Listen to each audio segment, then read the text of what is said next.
Olá a todos, meu nome é Guilherme Esmeraldo e este é o 8º vídeo de estudo do CompSim, The Computer Simulator versão 08.9 Alpha. Neste vídeo nós estudaremos o modelo de memória de programa. Tá? Bom, a gente viu que uma memória, uma memória RAM, que é também conhecida como memória principal, ela, na realidade ela é uma matriz de dados, onde armazena-se elementos nessa matriz, e aí, como toda matriz, cada elemento armazenado ela vai possuir um endereço. Esse endereço é dado a partir do endereço de linha e endereço da coluna. Numa memória principal, o barramento ele é dividido em três barramentos, na realidade, e um desses 3 barramentos é conectado ao sistema de endereçamento da memória, que é o barramento de endereço.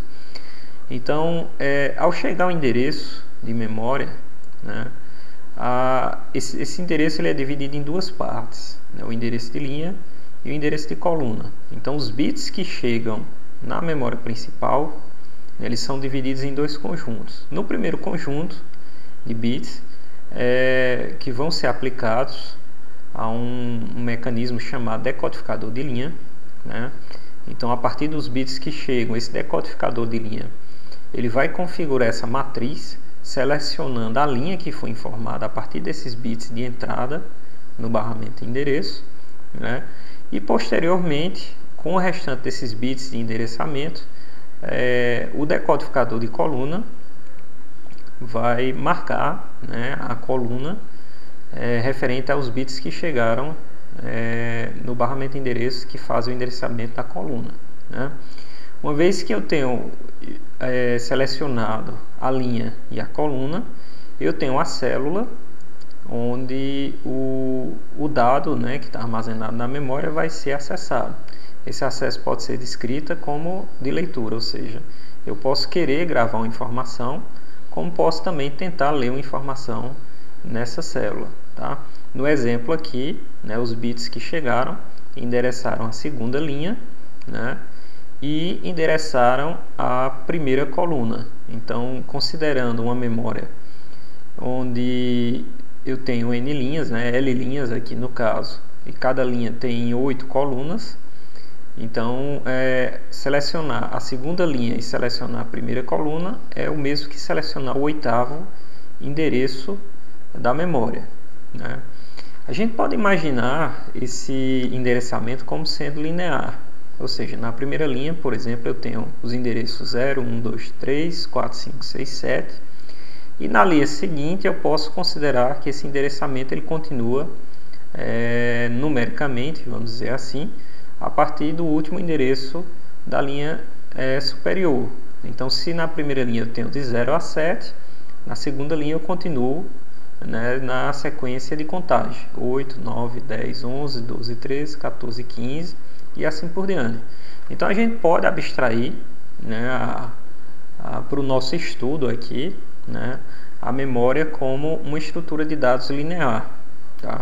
Então, eu tenho aqui, por exemplo, à direita, cada uma das células de armazenamento na memória, só que numa perspectiva linear. Então, aqui acima eu tenho a primeira célula cujo endereço é 0, tenho a segunda célula cujo endereço é 1, terceira célula cujo endereço é 2 e assim por diante.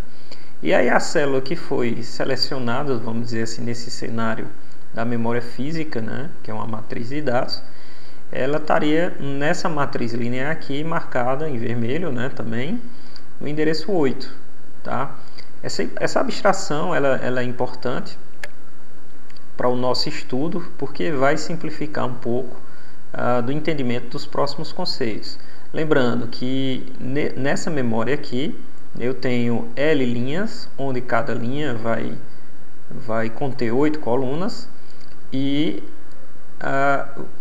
o dado armazenado vai ser um dado de 16 bits. Então, na nossa abstração, a memória com endereçamento linear, cada caixinha dessa, cada retângulo desse aqui, que vai ter o seu respectivo endereço e vai armazenar um dado de 16 bits.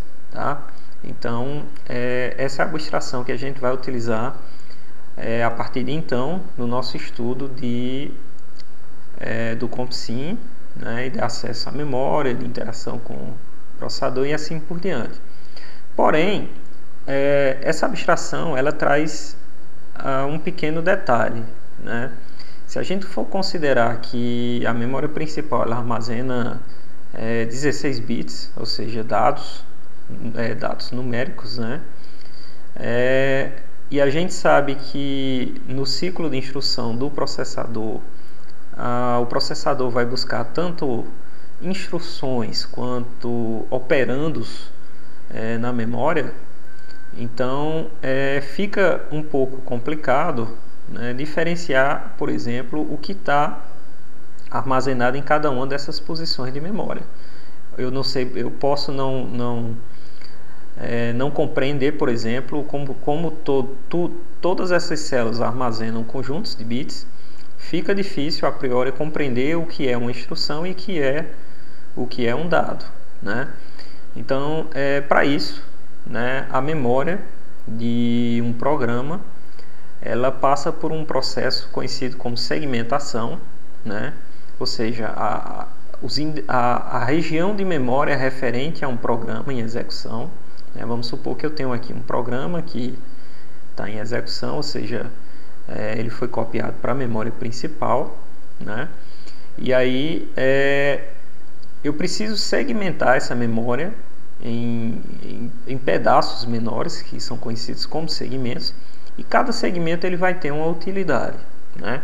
No nosso caso aqui, né, no nosso exemplo, eu tenho 3 tipos de segmentos. O primeiro deles, que é conhecido como segmento de código, ou conhecido também como segmento de texto, né, que está aqui destacado em amarelo, vai conter as instruções do programa, né? Então, sempre que o processador entra no fetch, né, naquele estágio onde ele vai buscar uma instrução da memória, ele faz acesso ao segmento de código ou de texto. Ele vem buscar as instruções nesse segmento aqui, né? No momento que o processador ele vai buscar um operando, ou seja, um dado, que pode ser um número inteiro, que pode ser um ponto flutuante, que pode ser um valor lógico, né, booleano, um conjunto de dados, né, como a gente viu que alguns processadores têm instruções vetoriais, ou seja, manipulam mais de um dado.